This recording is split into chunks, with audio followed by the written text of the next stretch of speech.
আমার কোনো ঈদ নাই। কেন ঈদ নাই জানেন? তার কারণ হচ্ছে আমি একজন রেমিটেন্স যোদ্ধার ওয়াইফ।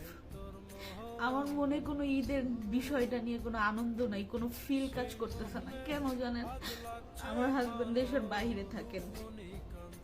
আমার মনে আছে আমি লাস্ট আমার বাবার বাড়িতে ঈদ করছি, টানা 7 দিন পর্যন্ত নতুন জামা কাপড় পরছি, 2 হাত ভরে মেহেদি দিছি। ঈদের আনন্দ, ঈদের একটা ফিল ভাইব ভিতরে কাজ করছে। কিন্তু এখন এগুলো একদমই কাজ করে না। কেন কাজ করে না জানেন? আমার হাজবেন্ড দেশের বাইরে থাকে। আমি নতুন জামা কাপড় পরে কাকে দেখাবো? 2 হাতে মেহেদি পরে আমি কাকে দেখাবো?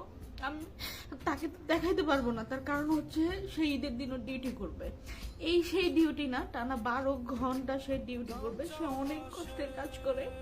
তার মাসিক কোনো ছুটি নাই, তার সাপ্তাহিক কোনো ছুটি নাই, তার বাৎসরিক কোনো ছুটি নেই। আর আমার মনের মধ্যে কোনো ঈদ নেই। কেন জানেন? আমার হাজবেন্ড দেশের বাইরে থাকেন।